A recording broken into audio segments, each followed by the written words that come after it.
In the annals of football, certain performances transcend mere competence. They become benchmarks, narratives of individual brilliance against overwhelming odds. A goalkeeper, alone in their designated area, possesses the unique capacity to redefine a match's outcome through sheer will and athletic execution. These moments are rare, often occurring when the stakes are highest, under the most immense pressure. It is in these crucible moments that legends are forged, where a single player stands as the final barrier between victory and defeat. This is the story of one such occasion. The setting was the second leg of the European Champions League semi-final. FC Zenit, a club with a modest European pedigree, faced Olympique Titans, a perennial powerhouse known for its attacking prowess. The first leg had concluded with a surprising 1-0 victory for Zenit on their home ground. This slim advantage meant the return fixture would be a test of endurance and resilience. The Titans, playing at their formidable home stadium, required only one goal to level the aggregate score and ignite their quest for the final. The pressure on Zenit was considerable. At the heart of FC Zenit's improbable journey stood Elias Thorn, their goalkeeper. Thorn was a player recognized for his calm demeanor and positional intelligence, but this match represented the zenith of his career to date. The Titans' attacking line featured prolific goal scorers, renowned for their ability to find nets from various angles and distances. Thorn's responsibility was not merely to prevent goals, it was to withstand an anticipated onslaught, to anchor a defense that would likely be pushed to its absolute limit. His performance would determine Zenit's fate. From the opening whistle, Olympique Titans asserted their dominance. Their tactical approach was clear, relentless attack, pushing Zenit deep into their own half. The first 15 minutes saw a series of half-chances and probing crosses, each requiring Thorn's attention. He collected aerial balls with minimal fuss and parried a long-range effort that lacked significant power. These were routine actions for a goalkeeper of his caliber, yet they established the pattern of the match. The Titans were signaling their intent to dominate possession and territory. The match entered its 23rd minute when the first genuinely dangerous opportunity arose. A Titans winger, renowned for his pace, bypassed Zenit's left back and delivered a low, driven cross across the 6-yard box. A striker met it with a powerful, first-time shot aimed at the bottom corner. Thorn reacted instantly, dropping low and extending his right hand. The ball struck his palm, deflecting wide of the post for a corner. It was a reflex save, executed with precision, preventing what appeared to be a certain equalizer. As the first half progressed, Thorn's influence extended beyond mere shot-stopping. He actively commanded his penalty area, organizing a Zenit defense that increasingly struggled to cope with the Titans' intricate movements. His verbal communication was constant, directing defenders, anticipating runs, and ensuring collective discipline. On multiple occasions, he successfully intercepted dangerous through balls and crosses, bravely leaving his line to punch clear amidst crowded situations. This proactive approach maintained Zenit's fragile lead and prevented further clear-cut chances. The crowd, numbering over 60,000, generated a palpable atmosphere of anticipation and frustration. Every Titans attack was met with rising cheers, every Thorn save with groans. This collective energy amplified the pressure on both teams, particularly on Zenit's goalkeeper. Managing this psychological element is a crucial aspect of elite performance. Thorn displayed no visible signs of agitation, maintaining a composed demeanor that belied the intensity of the situation. His focus remained solely on the trajectory of the ball and the movements of opposing players. The mentality of an elite goalkeeper under sustained pressure involves a specific set of attributes.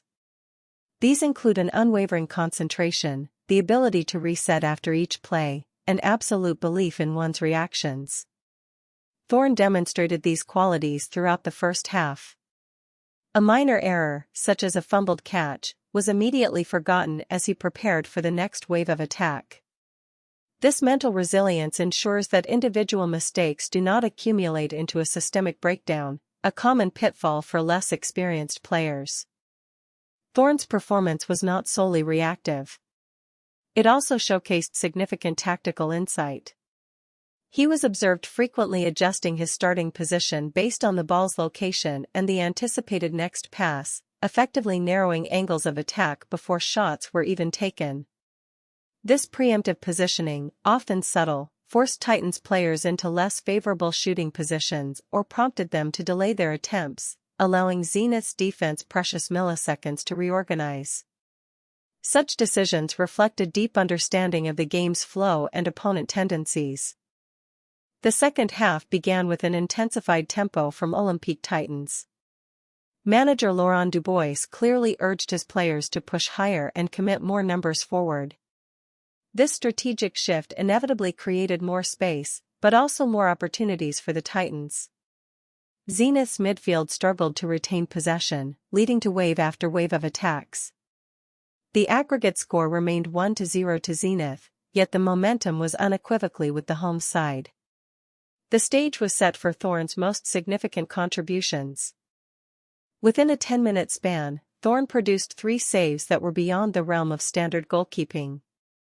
First, a header from a corner, seemingly destined for the top corner, was clawed away with a powerful one-handed dive.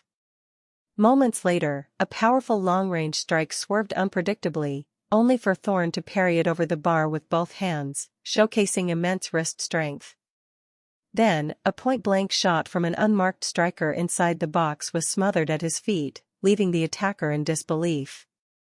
Each save was met with a collective gasp from the crowd. As the game entered its final quarter, Titans' desperation intensified. They created an intricate passing move on the edge of the box, culminating in a cutback to an incoming midfielder. The shot was struck cleanly from 12 yards out, piercing through a cluster of defenders. Thorne reacted to the ball's emergence, dropping swiftly to his left. He managed to get a strong glove to the shot, pushing it around the post with minimal deflection. This save highlighted his ability to track the ball through traffic and adjust his body rapidly. The Titans resorted to more direct play, launching a series of crosses and long balls into Zenith's penalty area. Thorne consistently rose above attackers and defenders alike, claiming the ball with authority. His timing and judgment for aerial balls were impeccable, alleviating pressure and preventing dangerous knockdowns. This was not merely about athleticism, it was a testament to his understanding of flight paths and his courage to challenge in congested areas. Each claim provided a brief respite for a beleaguered Zenith backline. Zenith's manager, Anya Sharma, later reflected on Thorne's performance. She noted that while tactical adjustments were made, the core of their resistance rested on Thorne's individual brilliance. "We had a plan," she stated, "but sometimes a player transcends the plan." Elias was that player today.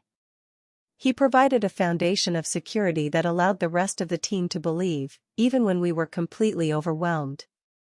Her assessment highlights the transformative power a single exceptional performance can have on a team's collective morale.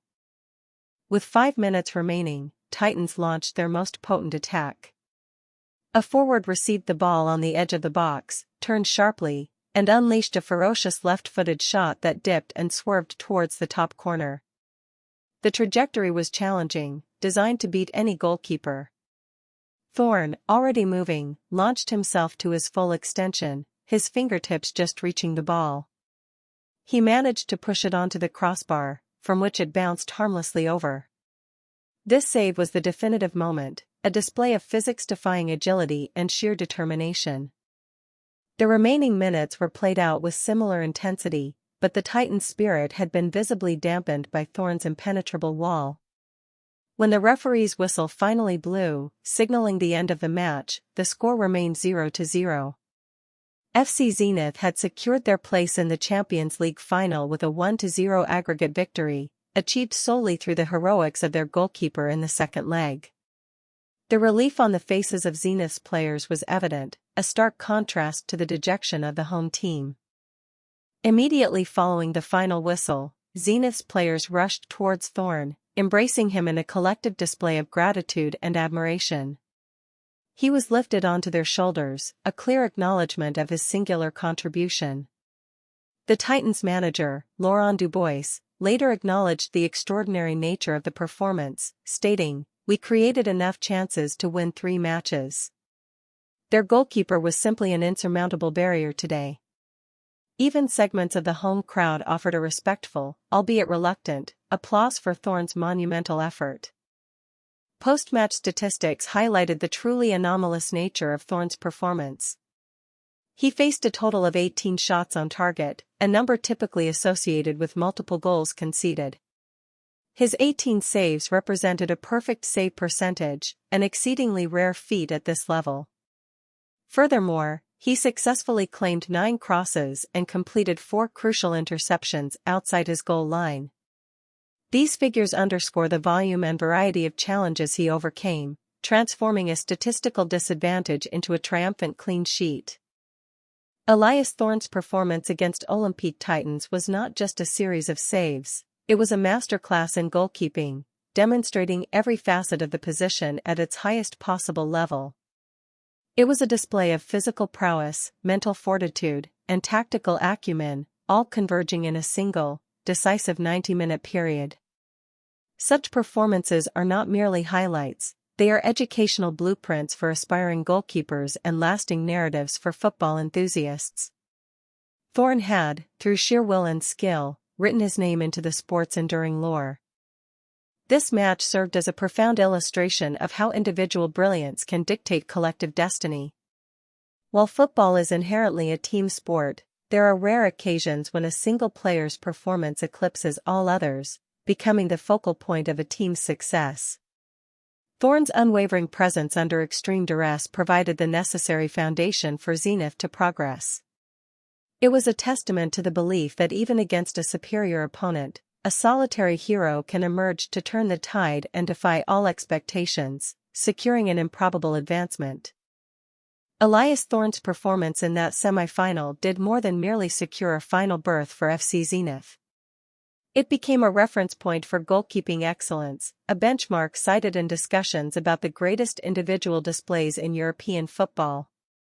It underlined the crucial, often underappreciated, role of the goalkeeper in modern football, not just as a shot-stopper, but as a tactical organizer, a mental anchor, and, on this particular evening, an unbreachable fortress.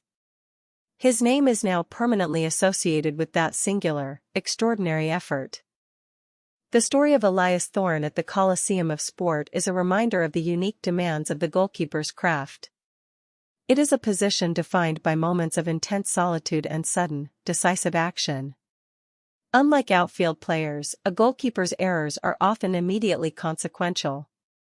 Yet, their triumphs, like Thorne's, can be equally definitive, carving out a place in memory where technical skill, physical agility, and an unyielding will combine to produce something genuinely historic. It stands as a testament to the quiet heroics often found between the posts,